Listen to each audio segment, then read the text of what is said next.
BoxingScene.com at the WAMU Theater, Madison Square Garden, where we caught up with promoter extraordinaire of Top Rank, Bob Arum. Bob, tell the fans about this double-headed pay-per-view. Well, I think it's bringing to the fans an event on February 21st, which is very, very unique. There's going to be great fights, great action. People should have parties, watch a lot of boxing, and have a good time. Kelly Pavlik coming back, defending his middleweight title, and Miguel Cotto going yet again for a welterweight title.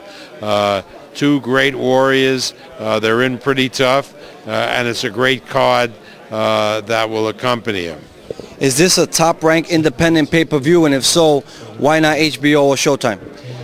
This is a top-ranked independent pay-per-view because we believe that at this time we can distribute pay-per-view as well, if not better, than HBO or Showtime.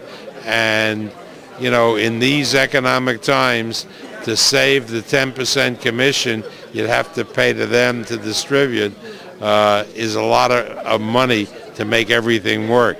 Can't throw around money like we did 6 months ago. Marco Antonio Rubio fought on the undercard of Kelly Pavlik against Bernard Hopkins. Now he's facing the champion. Tell us about that fight. Well, you know, Rubio is a tremendous puncher. He's a very gutty guy. It's a tough fight for Kelly because Rubio is going to be throwing bombs and Kelly will be throwing bombs back. So it's a very, very exciting fight. Now, one of them is going to go down. I mean, that fight's definitely ending in knockout. What could you tell us about Miguel Cotto's opponent, Michael Jennings? Frank Warren thinks Jennings is ready to beat Cotto. So that's why he was so willing to make the match. So I think it's going to be a really good fight.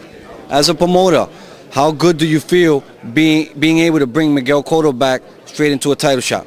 I think that's really great. And, you know, Miguel got to win this fight. And if he does, and Margarito wins the fight with Mosley the end of the month, they'll fight again back here in this building June 14th, the night before the Puerto Rican parade.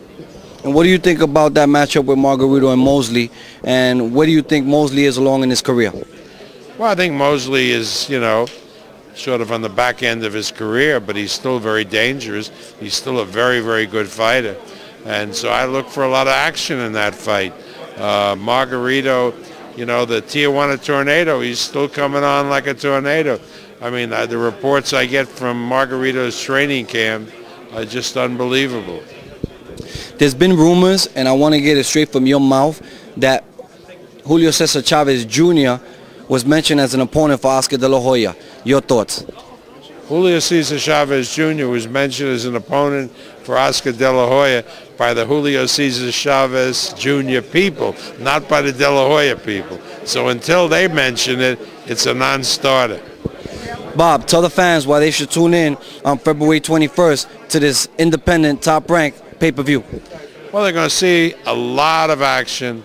Two great champions in Cotto and Pavlik fighting from two different venues, plus a tremendous undercard with other championship fights.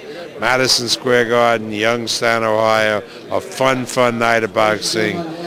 People should chip in with their friends to watch the pay-per-view, buy beer and pizza, and it's a great night. Bob, thank you for your time. You're welcome.